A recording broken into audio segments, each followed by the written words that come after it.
Good evening, you're watching London Live News at 6 with Helena Warrior. Coming up tonight, Transport for London has indicated it will plead guilty to health and safety failings over the 2016 Croydon tram crash.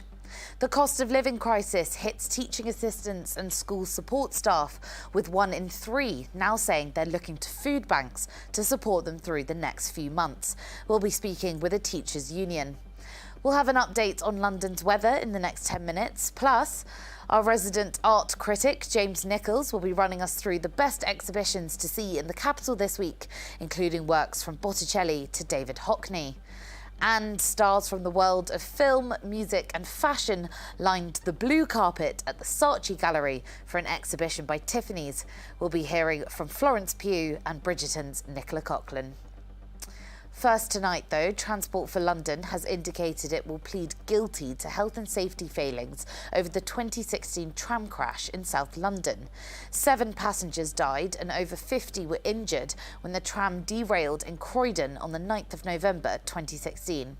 In today's hearing, driver Alfred Dorris indicated a not guilty plea to the allegation of failing as an employee to take reasonable care of passengers. Well, an inquest last year heard that the tram toppled over and spun off the tracks in darkness and heavy rain near Sandiland Stop after approaching a curve at 45 miles per hour when the speed limit was 12 miles per hour.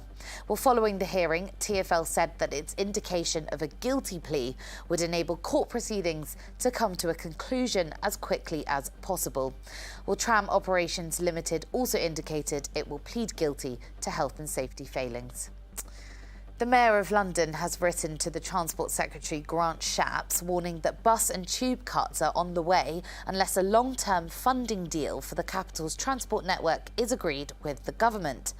The latest £200 million government bailout for TfL to help maintain services in pandemic recovery is due to run out in 2 weeks from today. Well, Sadiq Khan said despite the deadline, he has not heard directly from Mr Shapps and accused the government of cancelling 20 meetings on funding since the last deal was agreed.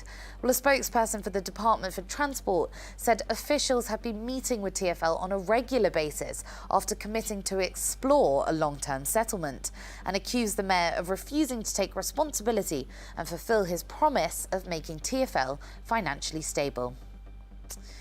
Lawyers have told the High Court today that the government's plan to send migrants to Rwanda is not safe.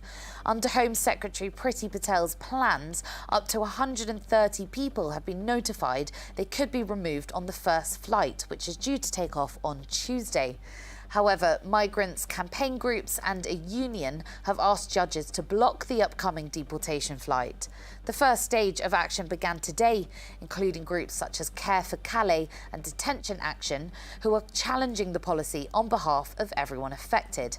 Well, solidarity demonstrations and protests are expected to take place across the capital from this weekend, including outside the Home Office. Well, today, the National Union of School Support Staff, GMB, have revealed that 1 in 3 school support staff, which includes teaching assistants, administrators and support workers, are looking to food banks to support them through the next few months. It comes as many say they are financially worse off since the cost of living crisis began. Well, a little earlier, I spoke to Lisa Bangs from the union about the situation and what they are demanding. So we recently did a poll of our support staff members in schools, including teaching assistants, and the results were really shocking. 1 in 3 are currently relying on or think they're going to need to use food banks very soon. And that is, as you said, shocking. You know, I think a lot of people would think that school support staff, it's a relatively stable career and there are some protections. Do you think a lot of people are going to be surprised by this research? Yes, I think people will be shocked to learn that teaching assistants, the average salary is currently less than £14,000 a year. Teaching assistants provide an invaluable role within schools, and yet they're undervalued and unrecognised and unpaid for what they do. They only receive pay for 44 weeks a year, So even before the cost of living crisis, it was very difficult to make 44 weeks pay stretch over 52 weeks. And the cost of living crisis and the increased fuel costs, energy and food in particular is making it very difficult. We've heard from members who are teaching assistants who share the food from the food bank between each other to give more variety to the children. You mentioned there the cost of living crisis, of course, that has worsened what is happening to these school support staff. How many of the staff say that they are worse off now than they were previously?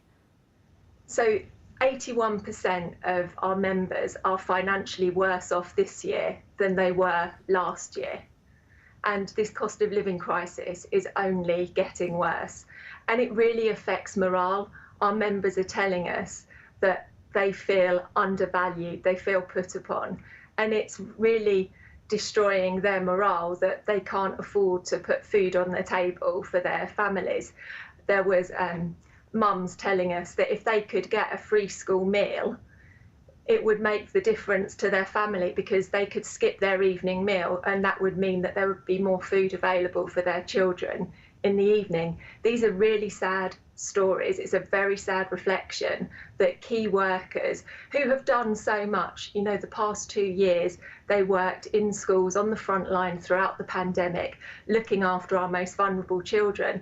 And I know I would have been surprised when my son was at school to learn that teaching assistants who are caring for our children aren't being paid enough money to feed their own families and are having to rely on charity. Absolutely. Well, if we look a little bit towards the future, you know, what are the union asking for? What would help the situation? We are asking for a proper cost of living pay increase. So a pay increase that is the same as the RPI, because anything less is going to be a pay cut and people have been squeezed and they cannot be squeezed anymore. So we're asking for recognition of the work that was done throughout the pandemic by way of a COVID recognition payment. We're asking for an inflationary pay rise, and we're asking for a review of term time only pay, because people cannot afford to live on 44 weeks pay over a 52-week period. There we are. That was Lisa from the GMB Teaching Union.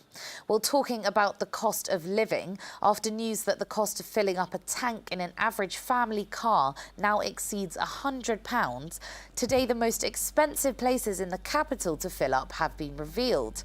Petrol costing more than £2 per litre has been recorded in the London postcode of Twickenham, which includes the areas of Hounslow and Richmond, making it the highest price for unleaded petrol here in the capital. Well, the lowest price for unleaded petrol this week in London is still high at 167.7p per litre in parts of Harrow, Barnet and Ealing. University College London has apologised for a culture of bullying at its School of Architecture following an investigation into allegations of sexism and racism at the school. The report, which was 119 pages, concluded that the Bartlett School of Architecture, based at UCL, had a culture of a boys' club, creating a toxic and unsafe learning environment. Allegations against tutors included racist remarks towards Chinese students, throwing materials at students, partying and dating students, ripping up students' work and physically pushing and verbally taunting them. The university has apologised and said it has already taken action, including removing a number of staff from some duties while the investigation continues. Well, a recent national firearms surrender saw 80 firearms handed in to the Met Police across London. During the 12th to the 29th of May, a variety of weapons, including 80 firearms, 4 crossbows and over 10,000 rounds of ammunition, were handed in across the capital. The Met's new gun crime lead thanked Londoners for their help in removing the weapons from the streets and said they will continue to work around the clock to dismantle organised crime groups in the capital. Detectives investigating a murder in northwest London have charged a second man with the murder of a 25-year-old. Devon Jensen Wallace was stabbed in Henderson Close in Brent on June the 1st and was pronounced dead at the scene.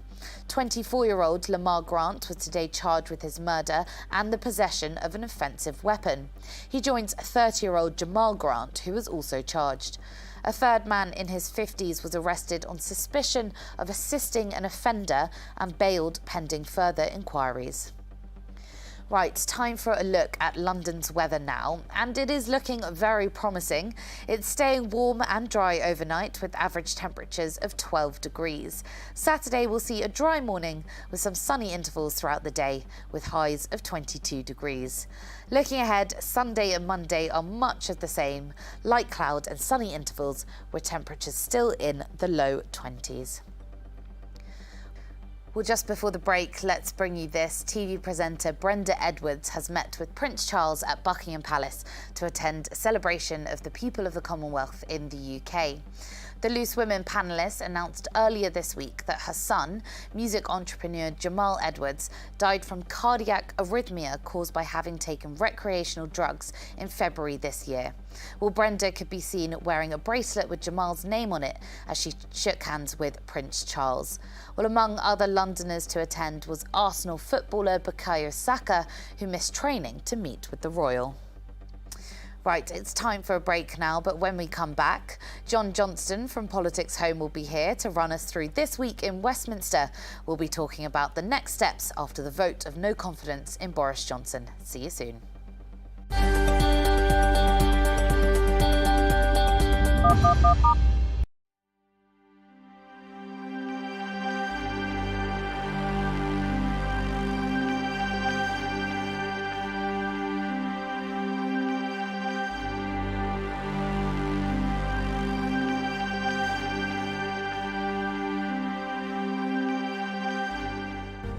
From breaking news to headline events, the latest trends and places to be. You can now keep up to date on daily life in London across London Live's social platforms. Start the day with an update on the travel and weather, and know what's on around the city and what's being seen by others. With stories from London Live's team of reporters and your videos of the news moments that matter. Minute by minute. That's London Live News on Twitter, Facebook, Instagram and more. Find us at London Live.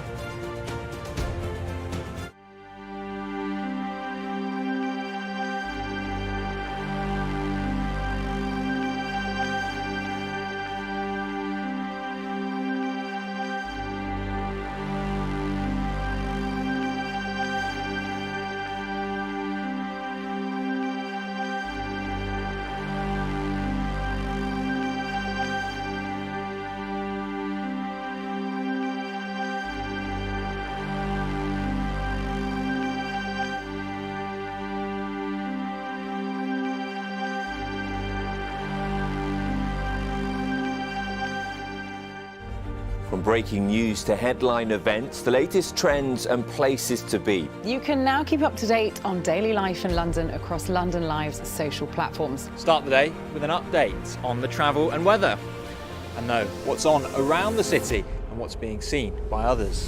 With stories from London Live's team of reporters and your videos of the news moments that matter. Minute by minute. That's London Live News on Twitter, Facebook, Instagram and more. Find us at London Live.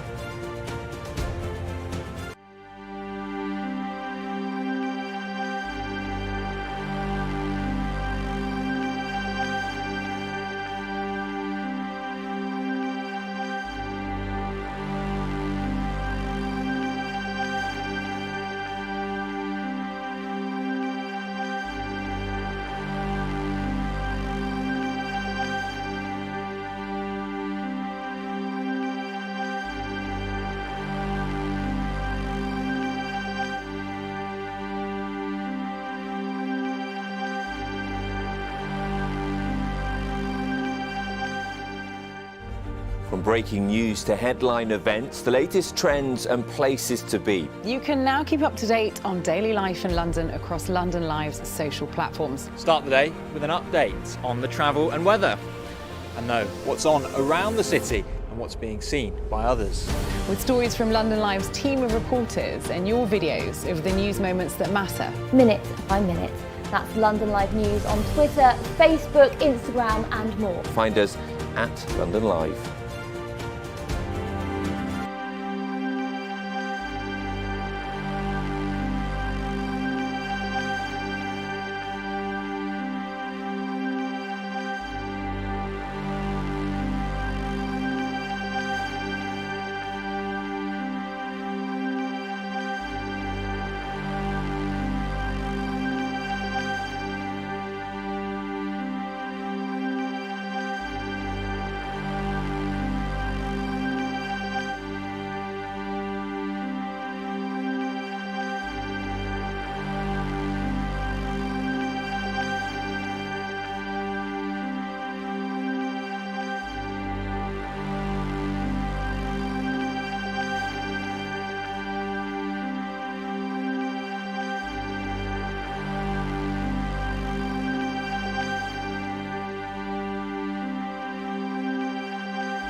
Hello there, welcome back. Time now for our weekly politics review. Well, John Johnston from Politics Home is here to run us through the week in Westminster. John, thank you so much for joining us. The vote of no confidence, that really dominated everything this week. First of all, how did we get here? Yeah, I think we were kind of expecting this to happen. There was a lot of talk among Conservative MPs that they had submitted their letters. So the way it works is you have to have 15% of Tory MPs writing to another Tory MP called Sir Graham Brady, and then that triggers the no confidence vote. There was an expectation that it would come, and as we found out over the weekend, some MPs had put their letters in but asked that he didn't kind of count them until the end of the Jubilee weekend as to kind of not disrupt proceedings on that front. But yeah, on Monday afternoon, we obviously had the vote, and I think one of the main sort of things was the number of Tory MPs who voted against the Prime Minister. I think that was a kind of big surprise that came out of the whole situation. Yeah, it was quite a significant number of MPs that voted that they had no confidence in Boris Johnson, but it wasn't enough for the motion to go through. Why do you think the result was the way it was?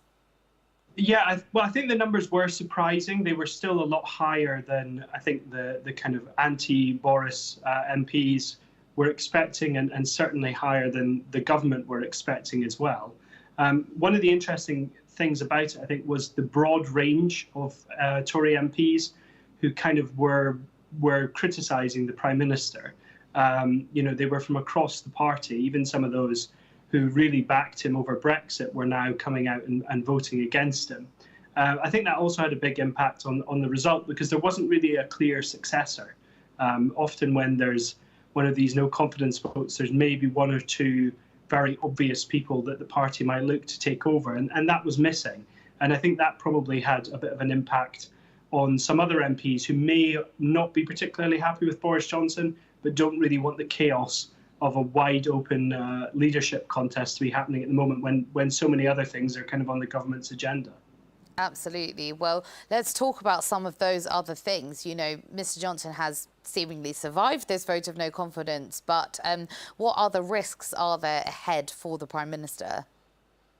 Well, there's quite a few. I think one major thing to point out is that because of the rules of the leadership and the no confidence vote, he's technically safe from facing that kind of challenge for another year unless the rules are changed. But even in the next few months, there's quite a few big things that could have a bit of an impact.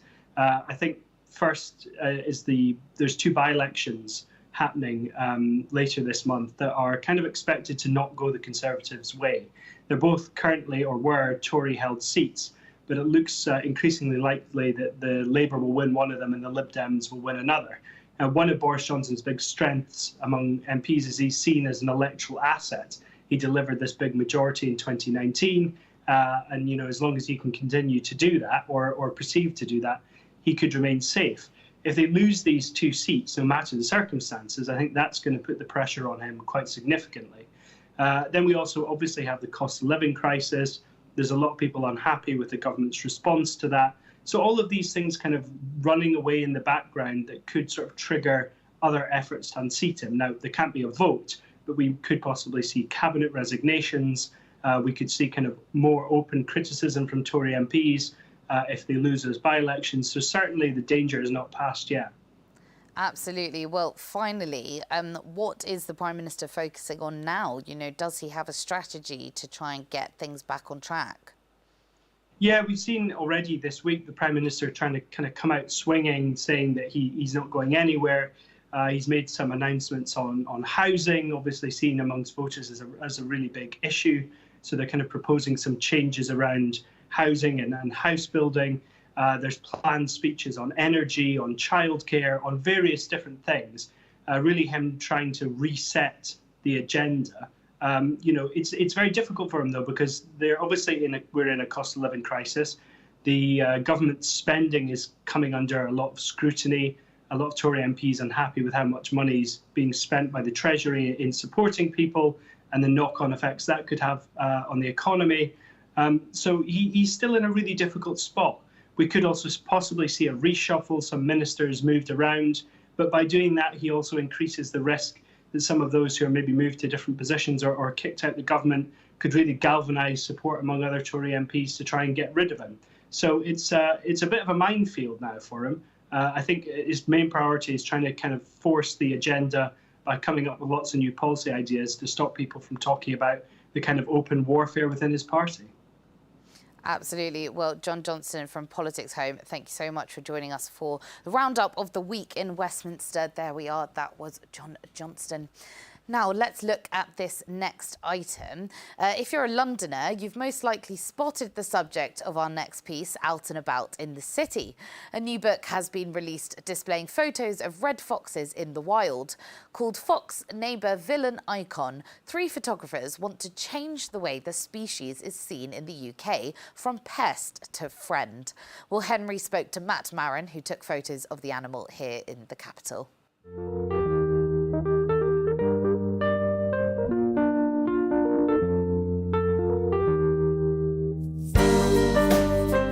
We really wanted to, show some great photography, images that hadn't been seen before. It's a collaboration with 3 photographers, myself, Neil Aldridge and Andy Parkinson, to really go in depth about the fox and dispel some of the myths and tell some truth. We've got some great facts in there. We've got 8 different writers contributing essays from various backgrounds. So we really hope, and we've had some great feedback already, that the message is getting out there to learn to love one of our last great land carnivores. You've photographed foxes in London for several years now. Why do you take snapshots of foxes in the capital then? And what was it about them that captivates you so much? Well, first of all, I think it's an incredible story, and I appreciate not everybody loves foxes, but what we, I think, ought to recognise is just how adaptable they are and how incredible they are at surviving. I often say this is an animal that's been pretty much persecuted its whole existence. For all animals that can adapt to human pressures, they're the ones that really make it, and that story in itself is interesting. And they're also just simply a joy to watch. We spend thousands of pounds going abroad to other countries to look at their carnivores, and I think, well, we should stick at home because we've got them right here on our doorstep. So they're not widely liked, let's say. Why is that, do you think?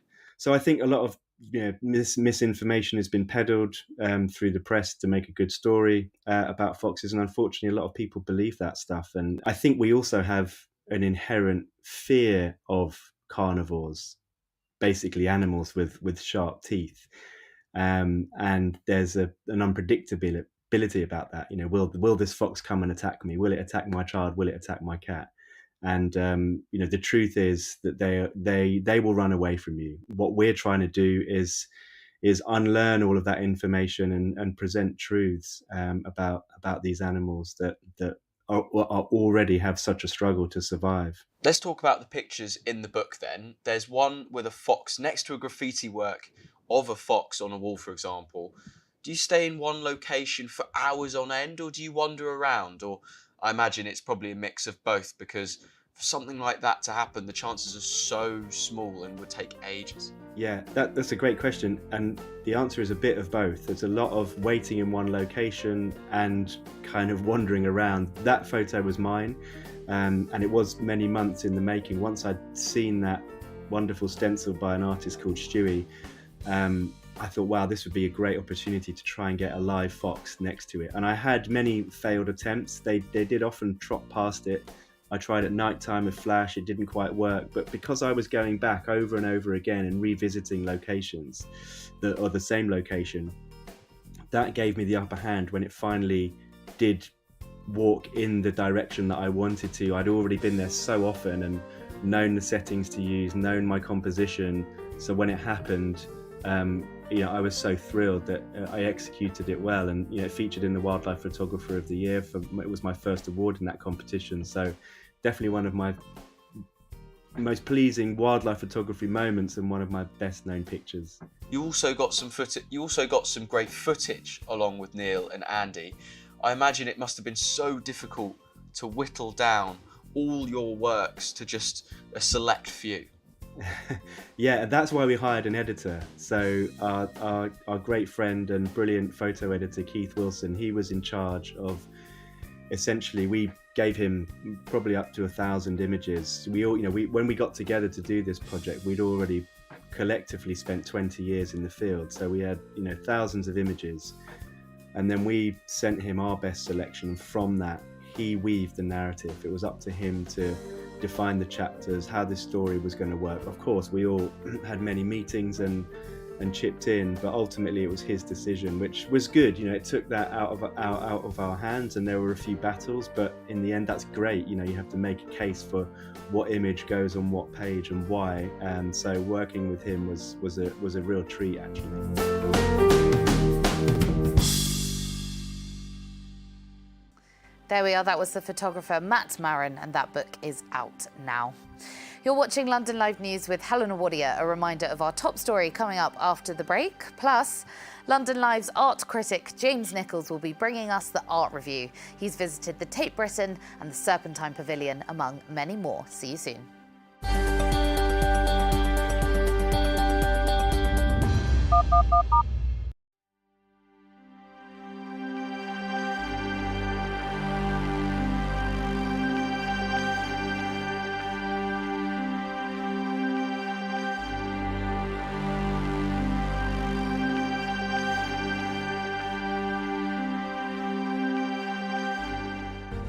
From breaking news to headline events, the latest trends and places to be. You can now keep up to date on daily life in London across London Live's social platforms. Start the day with an update on the travel and weather, and know what's on around the city and what's being seen by others.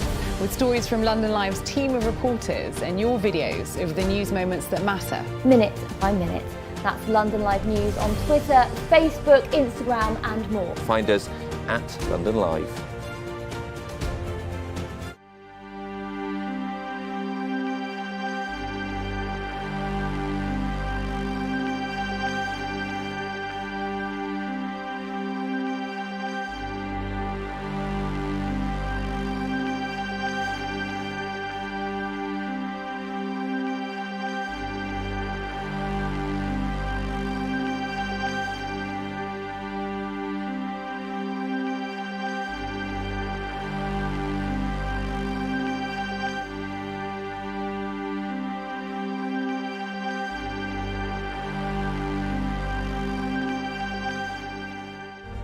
From breaking news to headline events, the latest trends and places to be. You can now keep up to date on daily life in London across London Live's social platforms. Start the day with an update on the travel and weather, and know what's on around the city and what's being seen by others.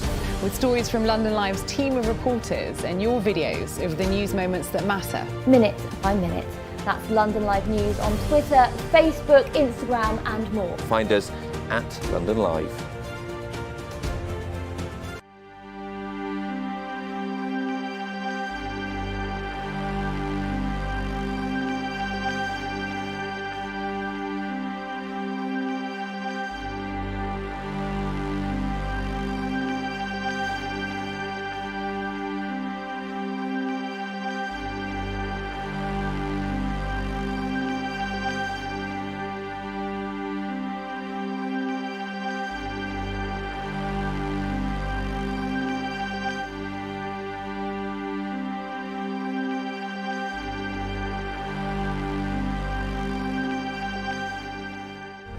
From breaking news to headline events, the latest trends and places to be. You can now keep up to date on daily life in London across London Live's social platforms. Start the day with an update on the travel and weather, and know what's on around the city and what's being seen by others.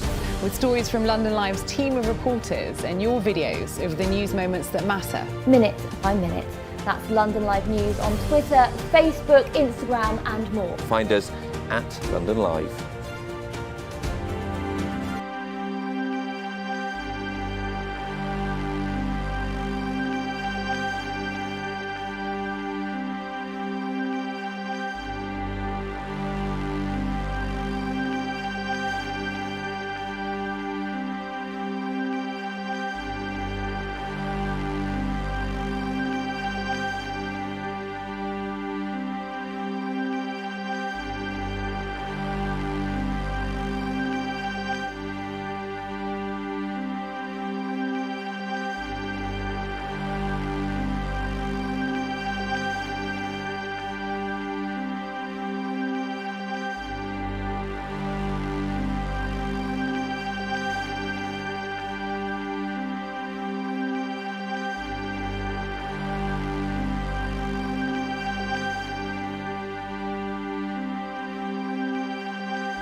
Welcome back to London Live News. A reminder of some of the stories affecting Londoners today.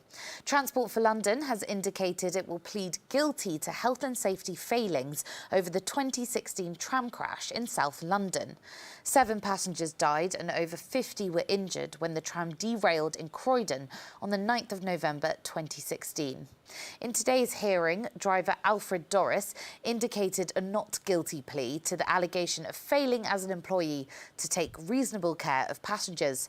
Well, an inquest last year heard that the tram toppled over and spun off the tracks in darkness and heavy rain near Sandiland Stop after approaching a curve at 45 miles per hour when the speed limit was 12 miles per hour. Well, following the hearing, TfL said that its indication of a guilty plea would enable court proceedings to come to a conclusion as quickly as possible. Well, Tram Operations Limited also indicated it will plead guilty to health and safety failings.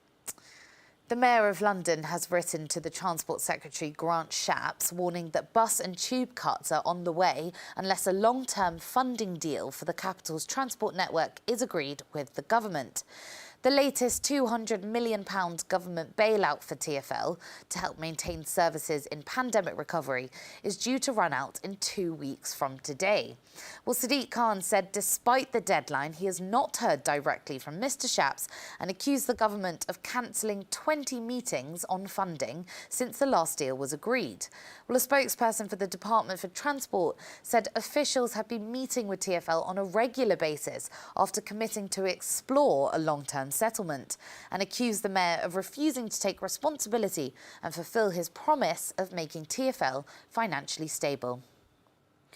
Right, time now for the art review with James Nichols, as he brings us the best exhibitions from across the capital. And this week he's visited the Tate Britain, the Serpentine Pavilion, the Courtauld Gallery and many more. Let's take a look.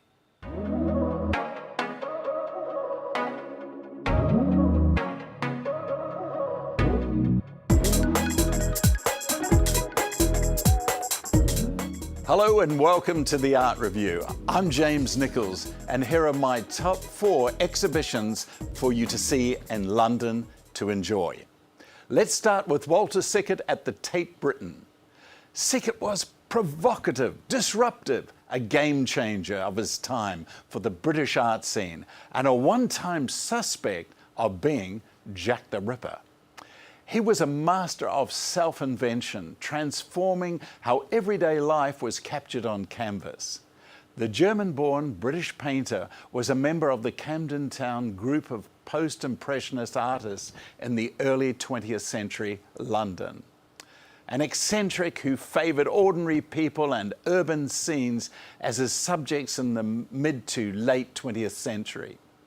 In Paris in the 1880s, he took inspiration from the café concert subjects of celebrated French artists such as Manet, Bonnard, and his close friend Edgar Degas.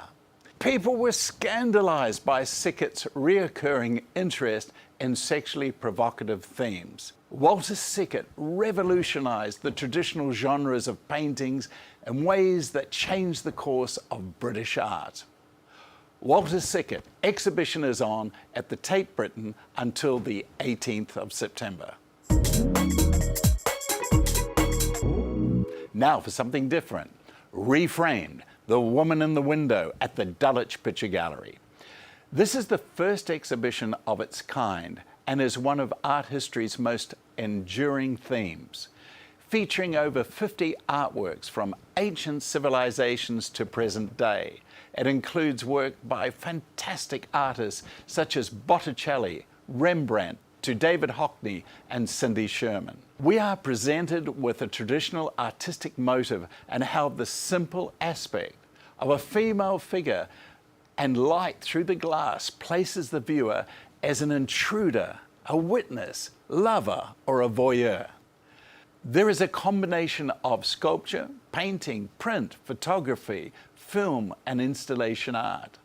Also identified are key geographic locations, cultures, and time periods for which women in the window had a particular meaning and what the motive reveals about the issues of gender, visibility, and identity. The show concludes with a selection of works created during national lockdowns to recognise the notion that a woman in the window has acquired in the context of global pandemic. Reframed, The Woman in the Window is on at the Dulwich Picture Gallery until the 4th of September. Now over to Black Chapel by Theaster Gates at the Serpentine Pavilion. The 21st Serpentine Pavilion in Hyde Park has just opened Black Chapel, designed by Chicago-based artist Theaster Gates. Black Chapel kickstarts a full season of creative events which include experimental musical performances, sonic interventions, clay workshops, panel discussions, and a Japanese tea ceremony. Drawn to the transcendental environment of the famous Mark Rothko Chapel in Houston, Texas, Gates has produced a series of new tile works in the chapel. 7 panels hang from the interior structure, and in these works, Gates honours his father, a roofer, who sadly recently passed away. Gates states that the name Black Chapel is important to him because it reflects the invisible parts of his artistic practices, acknowledges the integral role of the sacred music and of the sacred arts. Serpentine Pavilion 2022, Black Chapel by Theaster Gates is now on throughout the summer months. Now over to Edvard Munch, Masterpieces from Bergen at the Courtauld Gallery. This is one of the most important collections by Munch.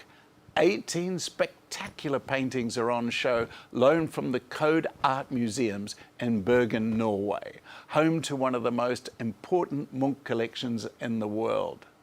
The remarkable collection was formed at the beginning of the 20th century by Norwegian industrialist Rasmus Meyer, an early champion of Munch. Meyer astutely acquired the paintings that chart the development of the painter's unique expressive style.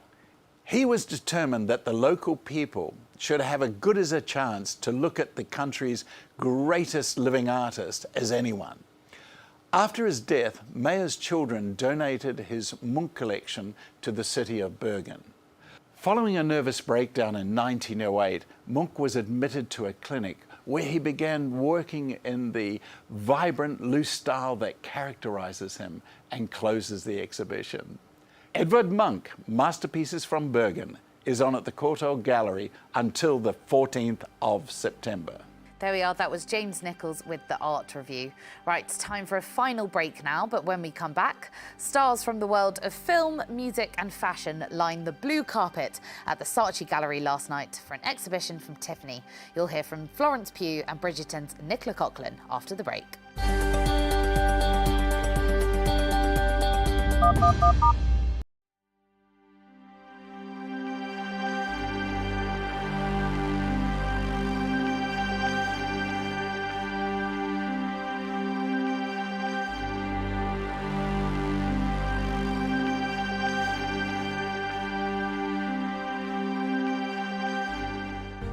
From breaking news to headline events, the latest trends and places to be. You can now keep up to date on daily life in London across London Live's social platforms. Start the day with an update on the travel and weather, and know what's on around the city and what's being seen by others.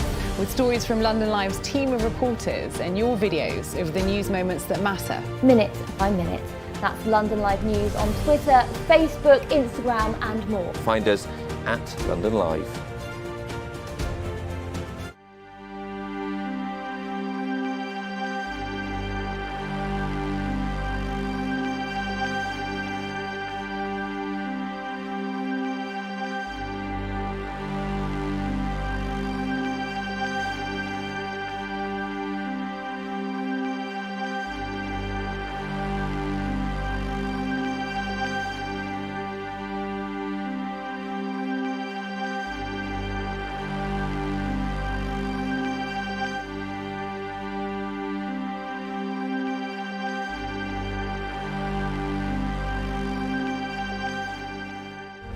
From breaking news to headline events, the latest trends and places to be. You can now keep up to date on daily life in London across London Live's social platforms. Start the day with an update on the travel and weather, and know what's on around the city and what's being seen by others. With stories from London Live's team of reporters and your videos of the news moments that matter. Minute by minute. That's London Live News on Twitter, Facebook, Instagram and more. Find us at London Live.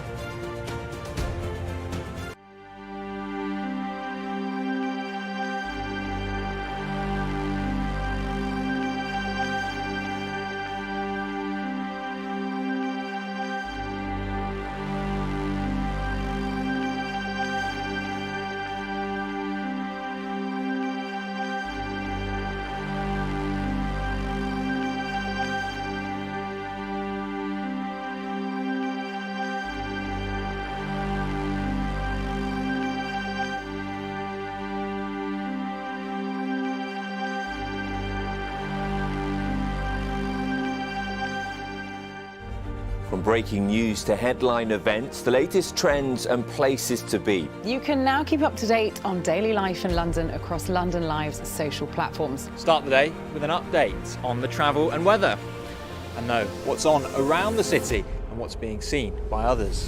With stories from London Live's team of reporters and your videos of the news moments that matter. Minute by minute. That's London Live News on Twitter, Facebook, Instagram and more. Find us at London Live.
Welcome back to the final part of London Live News.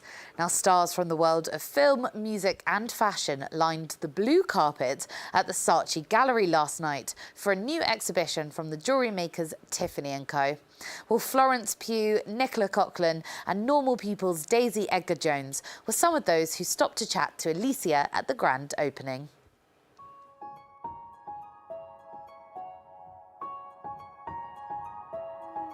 Every single time I'm allowed to wear things like this, I'm so nervous that either the clasp was going to go or I'm going to miss an earring.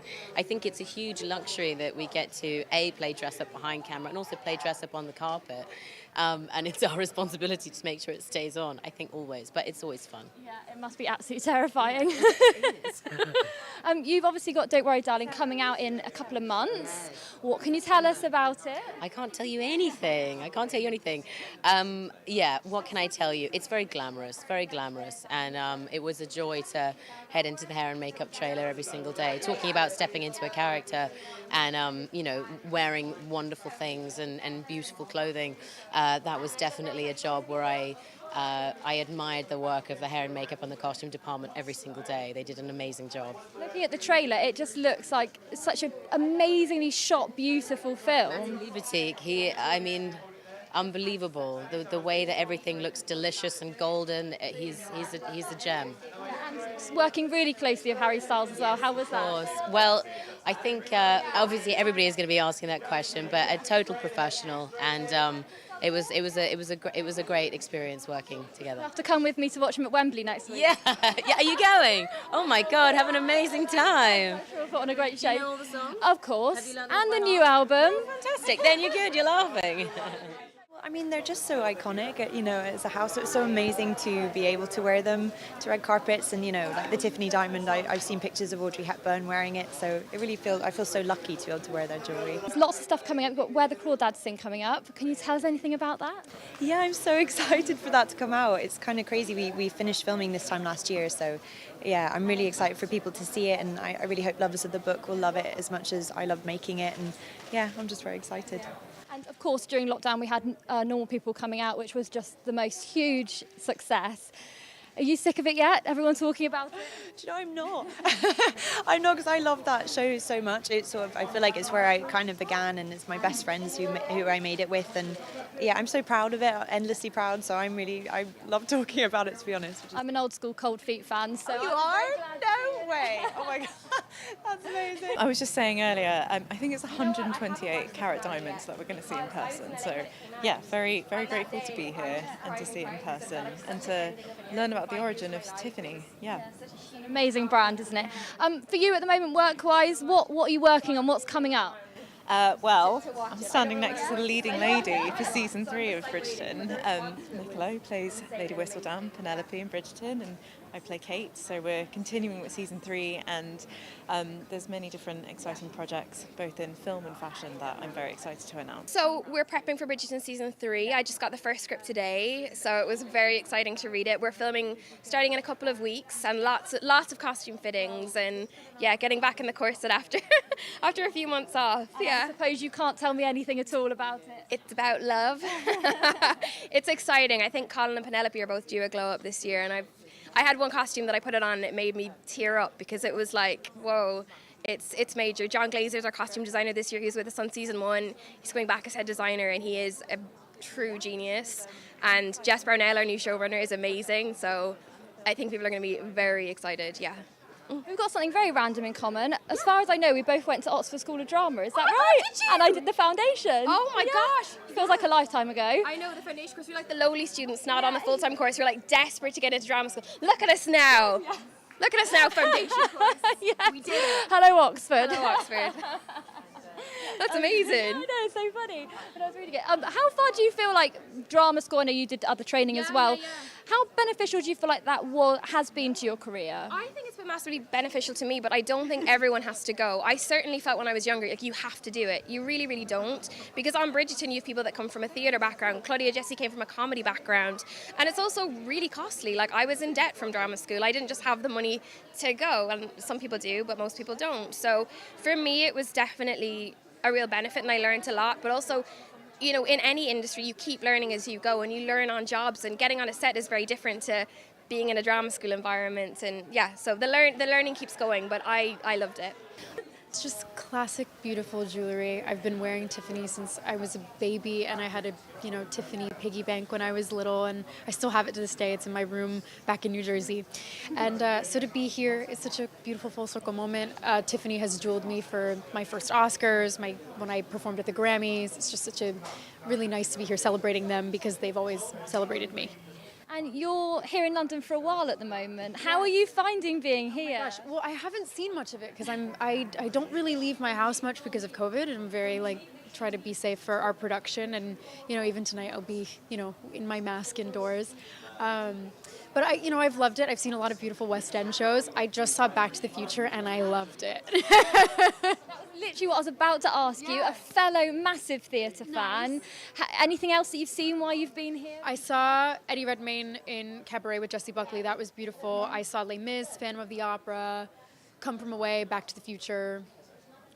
I don't know what else. I've seen so much, yeah. West End. You got your eyes set on the West End? Maybe someday. I never like to rule anything out. I'd like to do Broadway, obviously. That's where I was born and raised. And so to go and be on stage in New York will make me feel like I've truly made it. But it would be an honor to come and bring something to the West End, yeah. Amazing to see your passion for the arts, for musical theatre, obviously in West Side Story. Is that it sunk in yet that you were part of that? It was just such a huge, amazing phenomenon. Thank you. You're very kind. Oh my God, no, it hasn't hit me at all. I mean, I have different waves when people come up to me and tell me that they saw it and they loved it. And when I see posters and trailers and videos people have made online, fan art, it's crazy. And I'm having the same kind of moment with Snow White where I see you go to Disneyland and little girls are dressed up as Snow White and you're like, oh my God, that's me. And little girls are dressed up as me. And so it's just the biggest honor. I can't believe I get to do what I do for a living. I know you've probably got to go, but what can you tell me about Snow White? Because it just sounds like the dream. It is the classic princess that with such a beautiful modern twist for the modern woman and the modern person. And I hope so many young people watch it and realize that they can be fearless, fair, brave, and true. And prequel to the Hunger Games, when's that all kicking off for you? Oh goodness, very soon. I don't think I can say much about it, but it does come to theaters in November of 2023, so very soon. Yeah. Hopefully we'll be on the carpet chatting to you about that. Hopefully, yeah. Then I'll see you soon, Elisa. Yeah. There we are. That exhibition is on until August and you can get tickets for free online. Now, time for something a little bit different. Mixing live performance and virtual reality, a new experience is on in the capital this weekend as part of the London Festival of Architecture. Set in a dystopian world, it asks the viewer to think about what life would look like if it was overrun with goats. Well, the exhibition has been described as mysterious and a bit bizarre. Well, Tanya has been speaking to the performance artist and director of the piece, Jacek Ludwig Skarso. The idea of the goat came quite playfully. Essentially, what the project does is it asks you the question, what would happen if goats were to replace human beings as the Earth's most resilient animal? And so the choice of goats was, it started because obviously of the famous association between goats and stubbornness and resilience. So it started from that. But what was interesting with this project is that as we started to really explore the different connotations of this animal, we started to see all sorts of religious, mythological, folktale associations. So, for instance, in Greek mythology, the god Pan, which has the horns of a goat, but actually has the body of a human. Or, for instance, of course, in religion, the sacrificial goat, the association between goat and the devil. I think now that you're explaining about, how it works and the mythology or the meaning behind it, it makes sense. But not knowing that, I think maybe, do you think viewers will actually be able to, do you think everyone will be able to connect with this?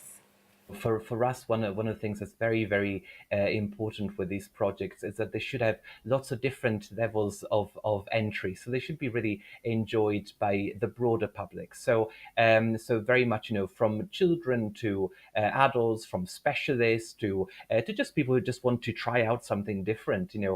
So at its core, it's a very playful experience. It talks about serious themes because it talks about the fragility of our environment. But equally, it does so with a tongue-in-cheek and poetic kind of tone. Part of the experience is this sort of virtual reality interaction kind of performance. How are you hoping that people interact? And what does performance art mean to you? That's a practice that we didn't have for a very long time because of the pandemic, and arguably it's now back. Such a joy to come back to the energy of the live experience. I think there's something. I think with the pandemic we've all learned that there are so many possibilities in the digital and in the virtual. But for me, this connection between the virtual and the live, is so unique. It brings a very different energy. And so what you can expect is that as you'll be greeted into this amazing venue, and you go through different what we call stations as in different stops, where at one point you put on the goggles for the VR experience, and then at another point you encounter real life performers dressed as these goat characters that take you into this kind of dreamlike world, and then from there you then go into another VR experience, and you can dip in and out as you please. And so the performance is ongoing, and you simply book your 30-minute slot during the time, which is why the performers have to keep an incredible stamina to be part of this. There we are. Well, if you fancy finding out more, then that's on this weekend from today until Sunday at the Anise Gallery in Forest Hill. Time for a final check on the weather now, and it's looking very promising. It's staying warm and dry overnight with average temperatures of 12 degrees. Saturday will see a dry morning with some sunny intervals throughout the day with highs of 22 degrees. Looking ahead, Sunday and Monday are much of the same. Light cloud and sunny intervals with temperatures staying in the low 20s. Well, that's all from us this evening, and we'll be back in the morning with London's Weekend, a look back at some of the main talking points from across the capital this week. You can also keep up to date by following us on social media at London Live. Have a great weekend.